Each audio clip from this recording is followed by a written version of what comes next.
नमस्कार, सुप्रभात. मी सागर जोशी. TV9 मराठीमध्ये आपलं स्वागत. आणि बुलेटिनच्या सुरुवातीलाच बीड लोकसभा मतदारसंघासंदर्भात एक मोठी आणि महत्त्वाची बातमी आहे.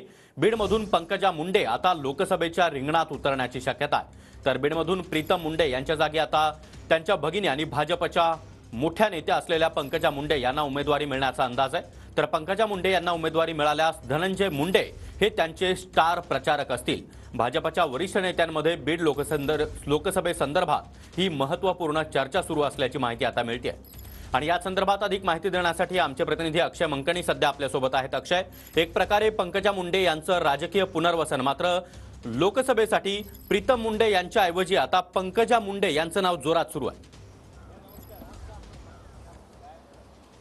नक्कीच सागर, खरं तर गेल्या काही वर्षांपासून पंकजा मुंडे ज्या आहेत त्या राजकारणापासून अलिप्त होत्या. कुठेतरी त्यांना राजकीय वनवास जो आहे तो भोगावा लागलेला होता, अशी वारंवार त्यांची वक्तव्य देखील समोर आलेली होती. परंतु यंदाच्या 2024च्या लोकसभा निवडणुकीमध्ये पंकजा मुंडे यांचं बीडमधून लोकसभा उमेदवार म्हणून निश्चित होण्याची चिन्ह जी आहेत ती सध्या आता दिसू लागलेली आहेत. खरं तर गेल्या काही महिन्यांपासून धनंजय मुंडे आणि पंकजा मुंडे यांच्यातला दुरावा जो आहे तो आता आपल्याला पाहायला मिळतोय.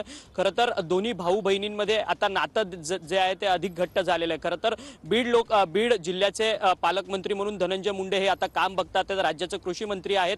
त्यांनी भाजपच्या नेत्यांना आश्वासन दिलंय की जर पंकजा मुंडे यांना तिकीट दिली तर मी त्यांच्या पाठीशी भक्कमपणे उभा राहीन आणि संपूर्ण निवडणूक जी आहे ती मी त्यांच्यासाठी लढेन, ती त्यांच्यासाठी काढून देईन लोकसभा निवडणूक, असं देखील भाष्य जे आहे, वचन जे आहे ते भाजप नेत्यांना दिले. त्यामुळे येत्या निवडणुकीमध्ये लोकसभेच्या बीडच्या उमेदवार जे आहेत त्या पंकजा मुंडे असू शकतात. आणि भाजपकडनं 23 लोकसभा निरीक्षकांची नेमणूक केलेली आहे. आणि ते 23 लोकसभा निरीक्षक जे आहेत ते आज प्रत्येक लोकसभा दौऱ्यावरती जाणार आहेत आणि तिथंचा आढावा जो आहे तो या सर्व निरीक्षकांकडनं घेतला जाणार आहे. सध्या पंकजा मुंडे जे आहेत ते उत्तर मुंबईच्या लोकसभा निरीक्षक पदी आहेत. त्यामुळे आज मुंबईच्या उत्तर भागामध्ये पंकजा मुंडे यांचा दौरा आहे आणि त्या ठिकाणाच्या लोकसभा जागेचा आढावा जो आहे, त्यामुळे बीडमधून पंकजा मुंडे यांना तिकीट मिळणार का हे पाहणं देखील अत्यंत महत्त्वाचं असणार आहे. धन्यवाद.